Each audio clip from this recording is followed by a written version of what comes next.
ஒரு பர்சன் உங்களை ஜென்யூனாகவே லைக் பண்ணுறாங்களா அப்படின்றத எப்படி கண்டுபிடிப்பீங்க? வணக்கம் மக்களே, வாழ்க்கையில் எல்லாருக்கும் ஒரு ஸ்டேஜில் இந்த கொஷின் வந்திருக்கும்.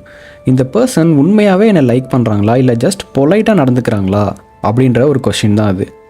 இது ஃப்ரெண்ட்ஷிப்பாக இருக்கலாம், ரிலேஷன்ஷிப்பாக இருக்கலாம், ஆஃபீஸில் இருக்கலாம், இல்லை காலேஜில் கூட இருக்கலாம். சில நேரம் நம்மளை டெய்லி பேசுகிற ஒருத்தரை பற்றியும் கூட இந்த டவுட் வரும்.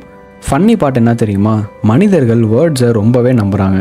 யாராவது நீ ரொம்ப இம்பார்ட்டன்ட், நீ ரொம்ப ஸ்பெஷல், உங்களை ரொம்ப ரெஸ்பெக்ட் பண்ணுறேன் அப்படின்னு சொன்னால் அதையே ப்ரூஃபாக எடுத்துக்கிறோம். ஆனால் சைக்காலஜியில் ஒரு இன்ட்ரெஸ்டிங்கான விஷயம் சொல்லுது. மனிதர்கள் உண்மையிலேயே என்ன ஃபீல் பண்ணுறாங்கன்னு தெரிஞ்சுக்கணுன்னா அவர்கள் சொல்கிற வார்த்தைகளில் மட்டும் பார்க்கக்கூடாது, அவங்க தொடர்ந்து செய்கிற ஆக்ஷன்ஸ்லையுமே அப்சர்வ் பண்ணணும். இதை கண்டிப்பாக நீங்கள் ஃபாலோ பண்ணியிருக்கீங்களா அப்படின்றது எனக்கு தெரில. இதை விட இன்னுமே ஷாக்கிங்கான இன்ட்ரெஸ்டிங்கான சைக்காலஜி ஃபேக்ட்ஸ்லாம் இதை பற்றி இருக்குது. வாங்க பார்ப்போம். ஒரு சிம்பிளான எக்ஸாம்பிள் சொல்கிறேன். உங்களை ஜென்யூனாக லைக் பண்ணுற ஒரு பர்சன் கிட்ட பேசுகிறப்போ கான்வர்சேஷன் ஒரு ரெஸ்பான்சிபிலிட்டி மாதிரி ஃபீல் ஆகாது. இன்ட்ரெஸ்ட்டாக இருக்கும், க்யூரியாசிட்டியாக இருக்கும். உங்களை பற்றி சின்ன சின்ன விஷயங்கள் கூட நினைவில் வச்சுருப்பாங்க, அதை ரிமெம்பர் பண்ணியும் சொல்லுவாங்க. நீங்கள் ஒரு வாரத்துக்கு முன்னாடி கேஷுவலாக சொன்ன ஒரு மேட்டர் கூட லேட்டராக மென்ஷன் பண்ணுவாங்க. ஏன்னா அவங்க இம்ப்ரெஸ் பண்ண முயற்சி பண்ணுறதில்ல, அட்டென்ஷன் கொடுத்துக்கிட்டு இருக்காங்க உங்களுக்கு. இதுதான் பல பேர் மிஸ் பண்ணுற ஒரு பாயிண்ட்னு கூட சொல்லலாம். Genuine interest and polite behaviour வெளியிலேருந்து பார்த்தா ஒரே மாதிரி தான் தெரியும். ஆனால் கொஞ்சம் அப்சர்வ் பண்ணால் மட்டும்தான் உங்களுக்கு டிஃப்ரென்ஸ் நல்லாவே தெரியும். பொலைட் பீப்புள் மொமெண்ட்டுக்கு நல்லா நடந்துப்பாங்க. இப்போ நீங்கள் போயிட்டு ஒருத்தர்கிட்ட நல்லா பேசுகிறீங்க அப்படின்னா அந்த பேசுகிற மொமெண்ட்டுக்கு பாசிட்டிவாகவோ இல்லை நல்லதாகவோ பேசி அந்த கான்வர்சேஷன் அப்போது நல்லதாக நடந்துப்பாங்க. ஜென்யூன் பர்சன் பீப்புள்கிட்ட கன்சிஸ்டண்ட்டாகவே எப்போவுமே நல்லதாகவே நடந்துகிட்டு இருப்பாங்க, நல்லதாக பேசுவாங்க. ஜென்யூன் பீப்புள் கன்சிஸ்டண்ட்டாக நல்லா நடந்துப்பாங்க. இன்னொரு இன்ட்ரெஸ்டிங்கான சைன் என்ன தெரியுமா? அவங்க உங்களோட ப்ரெசன்ஸை சீக் பண்ண ஆரம்பிப்பாங்க.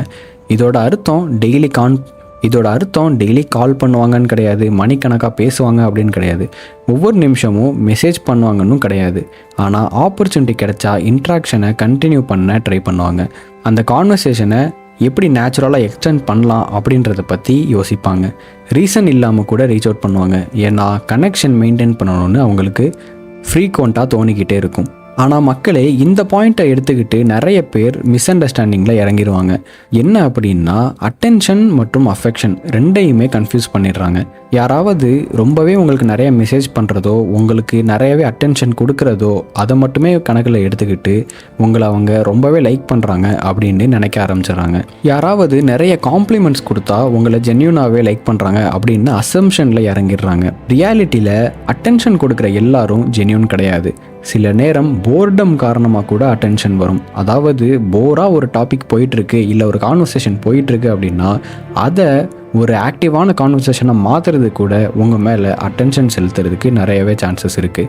கன்வீனியன்ஸ் காரணமாக கூட அட்டென்ஷன்ஸ் வரும். சில நேரம் பெனிஃபிட்ஸ் காரணமாக கூட அட்டென்ஷன் வரும். உங்ககிட்ட ஒரு வேலை ஆகணும் அப்படின்றதுக்காக மட்டுமே உங்கள் மேலே அட்டென்ஷன் செலுத்துகிற பீப்புள்ஸும் நிறைய பேர் இருக்காங்க. அதனால் ஜென்யூன் லைக்கிங்கை ஐடென்டிஃபை பண்ணுறதுக்கு வேர்ட்ஸ் மட்டும் போதாது, கன்சிஸ்டன்சியையுமே நீங்கள் அப்சர்வ் பண்ணணும், எஃபர்ட்டையுமே அப்சர்வ் பண்ணணும், பிஹேவியரையுமே ரொம்பவே அப்சர்வ் பண்ணணும். ஆனால் ஸ்டோரி இங்கே முழுசாக முடியவே இல்லை. என்னன்னா, ஒரு பர்சன் உங்களை ஜென்யூனாக லைக் பண்ணுறாங்களா இல்லையா அப்படின்றத தெரிஞ்சுக்கணுன்னா இன்னும் பவர்ஃபுல்லான ஒரு க்ளூ இருக்குது. உங்கள் நல்ல நேரத்தில் எப்படி நடந்துக்கிறாங்கன்னு கிடையாது, உங்கள் டிஃபிகல்ட் டைமில் எப்படி நடந்துக்கிறாங்க அப்படின்றது தான். அதை பற்றி தான் செக்ஷன் 2ல் டீட்டெயில்டாக இன்ட்ரெஸ்டிங் ஃபேக்ட்ஸோடு எக்ஸ்பிளைன் பண்ணியிருக்கேன். அப்படியே வீடியோவை கண்டினியூஸாக வாட்ச் பண்ணுங்கள், அதை பற்றி பார்ப்போம். செக்ஷன் 2ல் ஜென்யூன் பீப்புள் அண்ட் கன்வீனியன்ட் பீப்புளோட டிஃப்ரென்ஸ் என்ன அப்படின்றத பற்றி பார்ப்போம். இப்போ வரைக்கும் ஒரு விஷயம் உங்களுக்கு தெளிவாக புரிஞ்சிருக்கும். ஜென்யூன் பீப்புளில் ஐடென்டிஃபை பண்ணுறது அவங்க கொடுக்குற காம்ப்ளிமெண்ட் அண்ட் அட்டென்ஷனோட கவுண்ட்டை பொறுத்து வராது. கன்சிஸ்டன்ட் பிஹேவியர் அதை அப்சர்வ் பண்ணுறதுனால தான் வரும். ஆனால் இதில் இன்னும் டீப்பராக ஒரு லேயர் இருக்குது. அது என்ன அப்படின்னா, ஒரு மனிதர் உங்களை ஜென்யூனாக லைக் பண்ணுறாருன்னா அவர் உங்களை யூஸ் பண்ணுற ரிலேஷன்ஷிப்பை பில்ட் பண்ண மாட்டார். உங்களை அண்டர்ஸ்டாண்டிங் பண்ணுற ரிலேஷன்ஷிப்பை தான் பில்ட் பண்ண முயற்சி பண்ணுவார். உங்களால் ஒரு வேலை ஆகணும், அதுக்கேற்ற மாதிரி ஒரு ரிலேஷன்ஷிப்போ இல்லை ஃப்ரெண்ட்ஷிப்போ பில்ட் பண்ணுறதுக்கு பதிலாக ரிலேஷன்ஷிப்பை தான் அவர் பில்ட் பண்ணுவார். இதுக்கு ஒரு சிம்பிள் டெஸ்ட் இருக்குது. சிச்சுவேஷன் அவங்களுக்கு பெனிஃபிட்டாக இருக்காத நேரத்தில் அதே மாதிரி எஃபர்ட்ஸ் போடுறாங்களா அப்படின்றத நீங்கள் நோட் பண்ணணும். ஏன்னா கன்வீனியன்ஸாக இருக்கும்போது கனெக்ஷன் மெயின்டைன் பண்ணுறது ஈஸி, ஃப்ரீ டைம் இருக்கும்போது பேசுகிறது ஈஸி, ஹெல்ப் தேவைப்படுற போது ஃப்ரெண்டாக இருக்கிறது ஈஸி.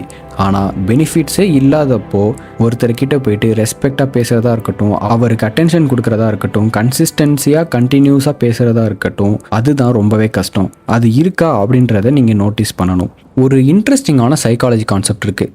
மனுஷங்க தங்களுக்கு வேல்யூவாக இருக்கிற விஷயங்களுக்கு நேச்சுரலாகவே டைம் அலோகேட் பண்ணுவாங்க. இதோட அர்த்தம் பிஸி பீப்புள் கேர் பண்ண மாட்டாங்க அப்படின்னு கிடையாது. ஆனால் ஜென்யூனாக கேர் பண்ணுற பீப்புள் சம்ஹவ் டைம் கிரியேட் பண்ணுவாங்க. ஒரு ஸ்மால் மெசேஜ் கூட இருக்கலாம், ஒரு குயிக் காலாக கூட இருக்கலாம், ஒரு சிம்பிள் செக்கினாக இருக்கலாம். என்ன பாயிண்ட்டு அப்படின்னா ஆக்ஷனோட சைஸில் கிடையாது, இன்டென்ஷன் அண்ட் கன்சிஸ்டன்சியை பொறுத்து தான் இருக்குது. இன்னொரு மிகப்பெரிய சைன் என்ன அப்படின்னா ஜென்யூனான பீப்புள் உங்களை இம்ப்ரெஸ் பண்ணுறதுக்கு முன்னாடி அண்டர்ஸ்டாண்ட் பண்ண ட்ரை பண்ணுவாங்க. அதனால தான் இந்த வீடியோவோட பிக்கஸ்ட் லெசனாக நான் என்ன சொல்ல போகிறேன் அப்படின்னா, ஒரு பர்சன் உங்களை ஜென்யூனாக லைக் பண்ணுறாங்கன்னு தெரிஞ்சுக்கணுன்னா அவங்க சொல்கிற வேர்ட்ஸை மட்டுமே அனலைஸ் பண்ணாதீங்க. அவங்க டைம் எங்கே போகுது, எஃபெக்ட் எங்கே போகுது, கன்சிஸ்டன்சி எங்கே இருக்குது அப்படின்றத அப்சர்வ் பண்ணுங்கள். ஏன்னா ஃபீலிங்ஸ் சில நேரம் ஃபேக்காக கூட இருக்கலாம், ஆக்ஷன்ஸ் நீண்ட காலமாக ஃபேக்காக இருக்கிறது ரொம்பவே கஷ்டம். ஸோ வழக்கம் போல் உங்ககிட்ட ஃபைனலாக ஒரு கொஸ்டின் கேட்க போகிறேன். ஒரு பர்சன் உங்களை லைக் பண்ணுறாங்க அப்படின்றதுக்கு பிக்கஸ்ட் ப்ரூஃபாக அவங்க சொல்கிற வார்த்தைகளை நீங்கள் எடுத்துக்குவீங்களா, இல்லை அவங்க தொடர்ந்து செய்கிற சின்ன சின்ன ஆக்ஷன்ஸை நீங்கள் எடுத்துக்குவீங்களா அப்படின்ற கொஷினுக்கு உங்கள் பதிலில் கமெண்ட்டில் சொல்லுங்கள். ஸோ இதே மாதிரி இன்ட்ரெஸ்டிங்கான finance and psychological facts and hidden ட்ரூத்ஸை பற்றி நான் அப்கமிங் வீடியோஸில் நிறையவே அப்லோட் பண்ணுவேன். அதை டெய்லி ஈவினிங் 7 மணிக்கு மறக்காமல் மிஸ் பண்ணாமல் பார்க்கணும் அப்படின்னா நம்ம பெட்டர் ஃபினான்ஸ் தமிழை சப்ஸ்கிரைப் பண்ணி என்னோட இந்த ஜேர்னியில் ஜாயின் பண்ணிக்கோங்க. ஸோ இதே மாதிரி இன்னொரு இன்ட்ரெஸ்டிங்கான வீடியோவில் நாளைக்கு சந்திப்போம். Until then, take care. Cheers.